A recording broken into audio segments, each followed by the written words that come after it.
Hey everybody, thanks for joining us here on 9 News Watch. I'm Chris Bianchi. You've got a busy Tuesday of not only news to get to, but some very active weather, especially as we get into your day tomorrow, to tell you about as well. But speaking of weather, we actually had 2 grass fires that started up this morning, perhaps due to some blustery conditions. One was a 10-acre brush fire in Douglas County that is now fully contained after it started near North Santa Fe Drive and North Chatfield Drive earlier on this morning. But as of just before noon, we had reports from South Metro Fire Rescue that fire was fully under control. And then there's another fire in Arapahoe County mopping up hot spots currently on a brush fire near Byers. They said that no structures were lost and no injuries reported from that one. So 2 grass fires for now, but we'll have more on that very active forecast coming up here in the next few minutes. Now, the man convicted after a crash on Interstate 70 that left 4 people dead was sentenced to 110 years in prison on Monday afternoon. Rogel Aguilera Mederos was extremely emotional as he asked for forgiveness before a judge announced the sentence. Here's part of his statement from the courtroom. I want to say sorry. Sorry for the loss. Sorry for the people injured. I know they have trauma. I know. I feel that. But please,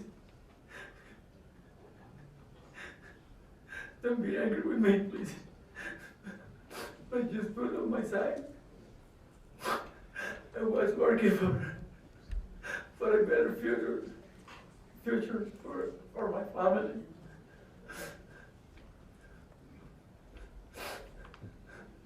I have never thought about hurting anybody in my entire life. I'm used to cry, you know that. Oh, tough to hear. TriCounty Health Department, meanwhile, is officially no more. Arapahoe County, which was the last remaining county in the department, voted to leave the agency at the end of next year.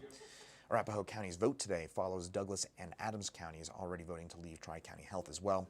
All 3 counties will remain a part of TriCounty Health, though, until the end of 2022. Now, Denver is obviously growing, and very quickly and constantly, but there's something missing in the Cole neighborhood of Denver in particular. A grocery store that was promised back in 2019. They live in what is called a food desert. 9 News reporter Nelson Garcia talks to a neighbor who wants answers and also progress.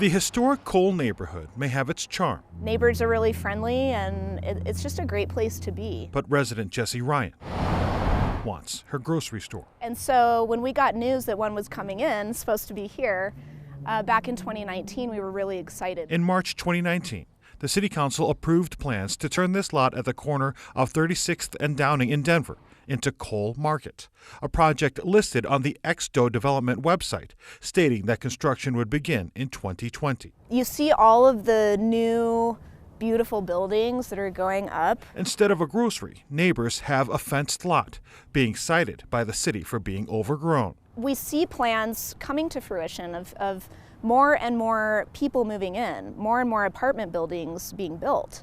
I don't understand why it's not a priority to get food for all of the local residents that are already here and the ones that are planning to move in.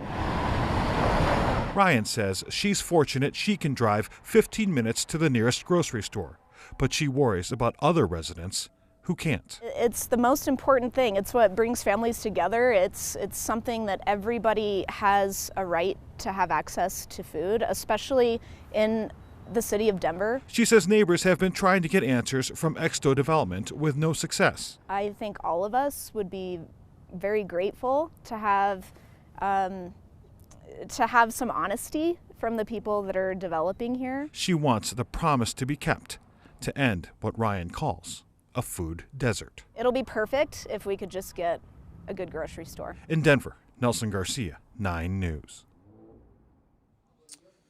From there over to the weather, which is going to be very active starting tomorrow. But for today, the story, it's warm out there, mid-60s for us In Denver here, just about 11 days before Christmas. Yeah, this is normally one of our coldest weeks of the year, but those temperatures up to 66 so far in Denver. May add a degree or two to that before the day is over and done with. So obviously a mild one, but a generally calm day, though a little bit breezy, especially in western Colorado. And speaking of breezy, well, those winds will ramp on up. High wind warning in effect throughout much of the eastern half of the state of Colorado, and that is out ahead of what could be our strongest windstorm in some time here in central and eastern parts of Colorado. Very, very unusual setup for tomorrow, but we're looking at the potential for destructive winds tomorrow. Wind gusts in some cases could exceed 90 miles an hour. And specifically, it's going to be the Boulder, Arvada, Golden Corridor, just to the west of downtown Denver, that could be looking at some of those strongest wind gusts, probably midday or so tomorrow. Look at some of those gusts that could potentially, again, ramp up to 80, 85, maybe 90, 95 miles an hour. Again, Boulder, Arvada, Golden will be looking at those strongest winds, but Denver, nothing to scoff at with those gusts, perhaps up to the 70 mile an hour range for us in downtown Denver. Southeast Colorado could be looking at those wind gusts also to the 80 to 90 mile an hour range. That will lead to exceptionally high fire danger. So with all that in mind, a couple things you can do to prepare for all that.